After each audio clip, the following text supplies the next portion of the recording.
Hi everyone and welcome back to my channel. Today I would like to talk about spiccato and give you a couple of ideas of how you can work at spiccato and how you can work at improving your spiccato, or if you've never done spiccato, how you can go about learning spiccato.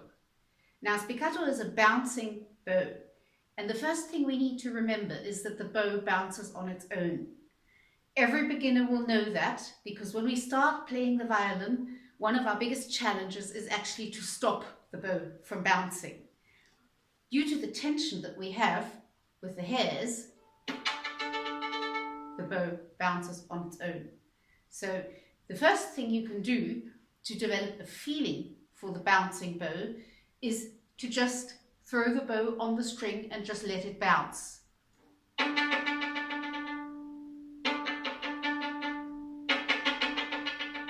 Do this in the upper half of the bow because the bow is light there and it will bounce best. This is not about producing a certain sound, it's about a feeling in your bow hold, in your bow hand and in your bow arm. Just feeling the bow bouncing automatically.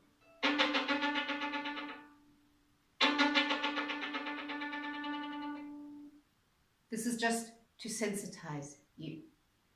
Now, we're going to work at spiccato starting with finger bowing, because for a good spiccato we need this finger motion. So our fingers have to be loose and they have to be able to move.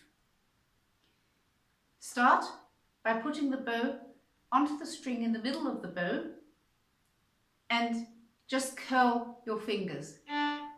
You will get a small up bow, and then straighten them again. You will get a small down bow.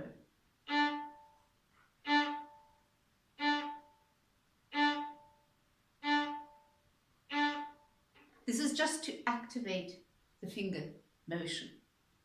The next step is to do this as smooth as you can. Same movement, just done by the fingers, but no longer jerky like this. But try to get it smooth.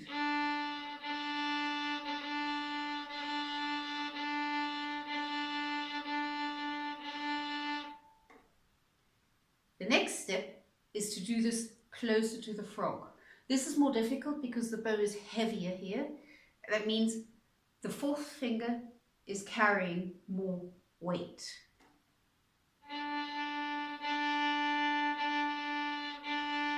The bow's own weight is too heavy to do this. So if we use the bow's own weight without carrying any of the weight of the bow, it will scratch. So we have to partially carry the bow and only let part of the bow's weight on the string.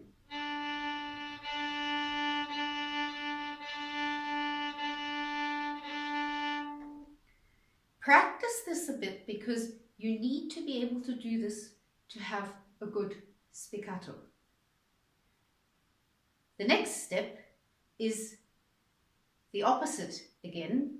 I want you to do a slow, exaggerated spiccato using your arm.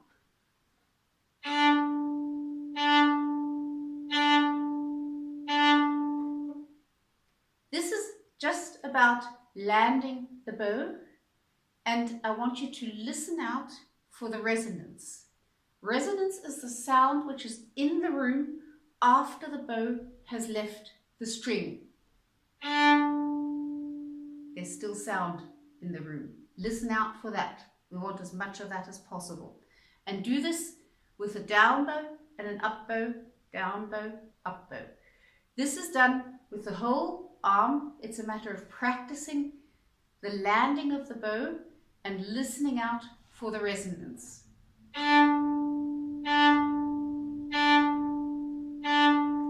Do this at the frog, because we have most control over the bow at the frog. Landing the bow becomes more and more difficult the further away from the frog we go. So we want to do this at the frog where we have most control over the bow. It's a big movement.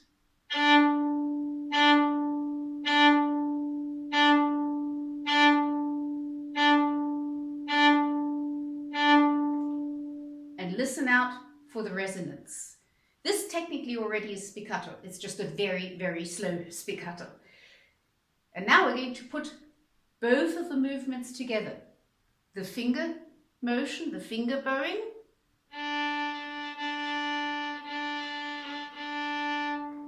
Finger bowing is very difficult, particularly at the frog, and the lifting and landing of the bow.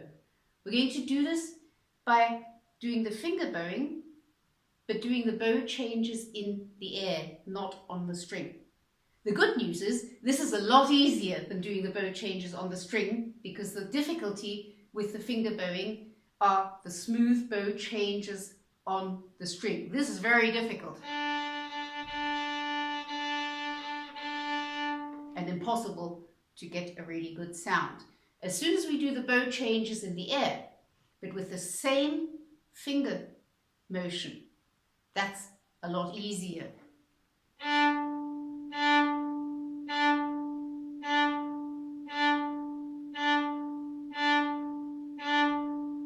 We also do this at the frog at this speed because we have most bow control.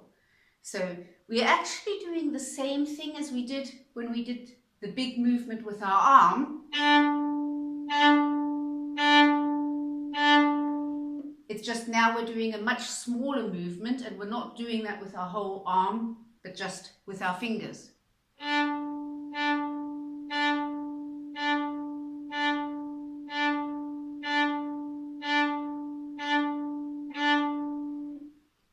And this is the best preparation for spiccato that you can possibly do, because that is the movement that we need for spiccato when we do spiccato faster. And when we do it this slowly, actively moving the fingers, it's okay if your arm moves a little bit, but the main action should be the fingers. When we do this, moving the fingers, actively moving the fingers, we are preparing what we need to do for spiccato. When you practice this, it's a good idea to start doing this just on the open D string, so that you can concentrate completely on what you're doing with the bow and don't have to worry about anything that the left hand is doing. And on the D string, our bow is most balanced of all strings. So the D string is the place to start. Once you feel a little bit more secure with this, then start doing this in scales. You can do a simple D major scale, playing each note 4 times.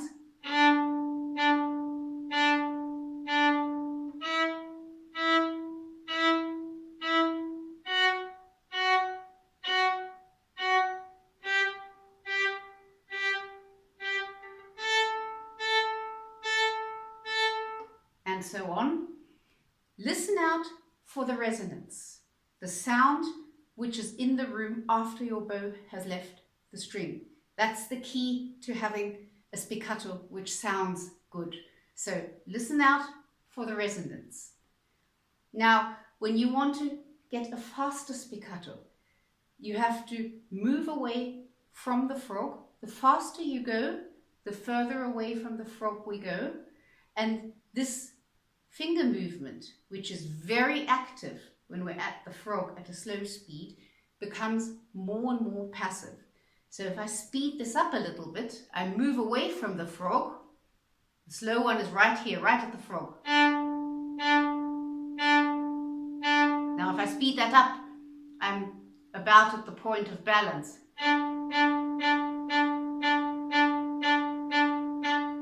At this speed, already I'm allowing the bow to bounce on its own a little bit. I'm still probably controlling the bow to about 80 to 85%, so it's still very active with the fingers, but I'm already feeling that the bow wants to do this on its own. I'm giving some of the control to the bow. If I go even faster, I move away from the frog again, so I'm above the point of balance.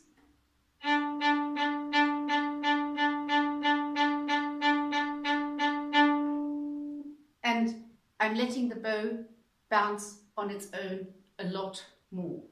Spiccato is a semi-passive bowing, which means about 50% of what's happening the bow does on its own, and about 50% are controlled with my finger.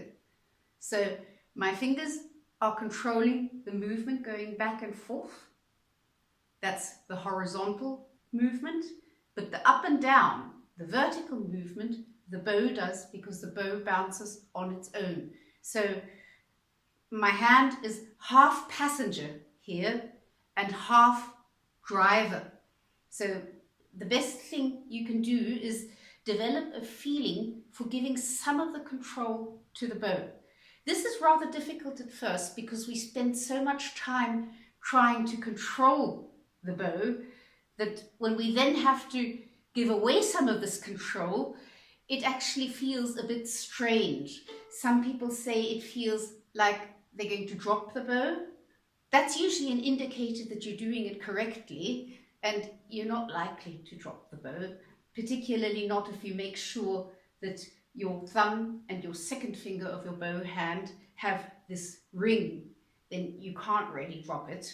So don't worry too much about dropping the bow, but it could feel a little bit as if you might be dropping the bow. That is an indicator that you are not controlling it completely. So this giving up some of the control to the bow and allowing the bow to bounce on its own is the biggest step we have to take towards spiccato. And when we do it at that speed, above the point of balance, with about 50% of the control being given back to the bow, allowing the bow to bounce on its own, still listen out for the resonance, the sound which is in the room when the bow has left the string. We want as much of that as possible.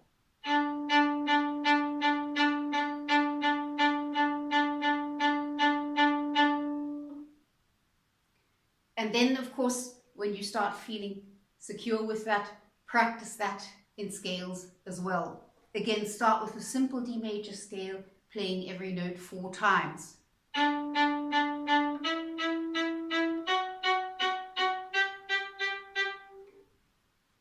And remember, the finger action is still there. It's just not as active as when you do it slowly. It becomes more and more passive. If you do it even faster, it becomes even more passive. The fingers are only reacting. They are no longer actively doing the motion.